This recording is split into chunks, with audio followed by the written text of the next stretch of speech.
For people that have only recently started working out, it's honestly fair to feel like working out is forced. Feeling constant soreness and the commitment to work multiple hours a week can honestly seem really grueling. But it doesn't have to be this way. Hey, if you don't already know me, my name is Suhas, and today I'm going to be going through how you can make working out feel more like a reward and less like a chore. To start, we gotta go a little bit far back, all the way to January 2025. Now, this was the first month that I started lifting. Me and about 4 of my other friends decided to get a membership at the gym nearby us. Honestly, that soreness that I felt on the first day was quite literally one of the most insane things that I've ever felt. I didn't really think that these people that had these huge muscles had to go through this almost every day to get to where they were. During my first couple days at the gym, I followed my friend's schedule. Now, his schedule was the classic push-pull legs, and after my first 2 days of working out, the third day was legs, but there was a problem. On this day, I actually had something to do, and I told myself I couldn't go to the gym. So I told all my friends about this, and honestly, I could have gone to the gym at 6 p.m. that day. I told everyone that I couldn't go since I didn't want to take that time to actually go. So, in response, all my friends told me that all I wanted to do was skip leg day, which honestly just wasn't the case since I've never even trained legs and I didn't know what that actually felt like. Based on what they said, I felt like that I had to prove them wrong. So what I did was I showed up at 6 p.m. anyway, right as they were finishing up to start my leg day. Now, while they were there, they kind of gave me a little rundown of the exercises that I needed to do. But this kind of marked my point where if I didn't go to the gym that day, I probably wouldn't have had a consistent schedule as I do right now. During my first week at the gym, it was honestly really hard to stay consistent as, everything was so demotivating as I was weak, I didn't have proper form, and if you checked out any of my other videos, you know how weak I really was when I started going to the gym.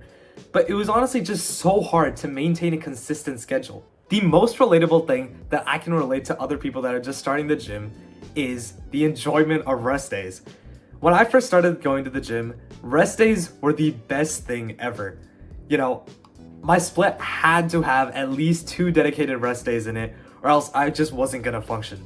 Now, as you get into your lifting journey, most people probably realize that rest days are honestly the hardest days because it's so hard after staying consistent for a long period of time to kind of let go and not want to go to the gym. But this whole experience led to the creation of my first ever gym split.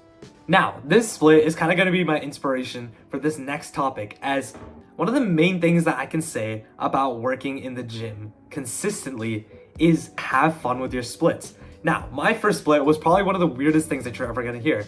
Basically, on my first day, I would train chest and arms together. My second day, I would train back and shoulders. And on my third day, I would train legs. Now, my days were absolutely brutal. I'd do 8 exercises on my first day, 7 on my second day. And then I think I'd do a total of 8 leg exercises for my leg day. So yeah, it was bad.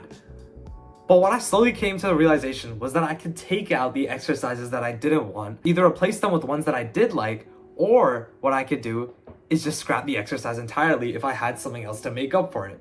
Now, I didn't know this at the beginning, so I would torture myself every single week, and it would just be really hard to stay consistent for the next couple of weeks just because of this. I took a bunch of random rest days on days that I could have clearly went to the gym. One thing that I did enjoy about that split was working chest and arms on the same day. Feeling an arm pump and a chest pump on the same day really feels so nice. And what I can say is that anybody that wants working out to feel like a reward should have fun with their splits. Even though that split wasn't the most effective, when I first started going to the gym, that was the best thing for me as it kept me going the most consistent.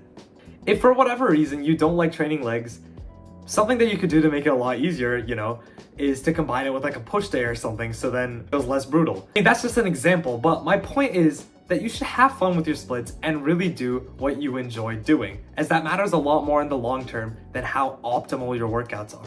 Now, my next point kind of relies on human psychology. You see, the brain has these kind of points called reward centers which reward you for doing certain things. Now, in terms of the gym, what you can do is kind of save the things that you enjoy doing, such as listening to music or going on a walk or watching your favorite TV show, and save it for after going to the gym. Over time, going to the gym will associate your brain with these rewards, and going to the gym will just feel more rewarding overall. Now, this one specific thing that I used to do was I used to love ice cream. So what I would do is after my workout session, I would eat ice cream, but I would only be allowed to eat ice cream after I worked out. Now, my final point that I'm gonna give you is arguably gonna be one of my best points for this video. Commit to the gym to going for just a month. After a month, you can tell yourself that you're gonna quit and you're never gonna do it again, but just try and commit to going for a month consistently. And obviously you can have your rest days or you can do your split however you want, just go for a month. Now, at the end of this month, what you need to do is look at a mirror and just see how much your physique changes. Because I'm gonna be honest, my physique changed tremendously from just 1 month because I was such a skinny kid and every pound of muscle that was put on was just so visible. Now, at practically any level that you're at, you're probably gonna experience some level of similarity to what I did, and you're just gonna see your gains. And what you wanna do at this point is tell yourself that if you want, you don't have to go to the gym, you don't have to go at all. But if you don't go, you're gonna lose what you gain. And I feel like that's enough motivation to keep you going consistently for a longer period of time. This is still the reason that many people that lift regularly right now or work out or calisthenics or whatever it is, still consistently work out. It's because they know that if they stop, they don't want to lose their precious gains. Even though that's not how it really works, you don't just lose your gains overnight. Mentally, it honestly kind of feels like that you will lose your gains overnight, especially considering how hard you work to get them. Now, that's all I have for this video. If you learned anything, please don't hesitate to like or subscribe. Have a great rest of your day.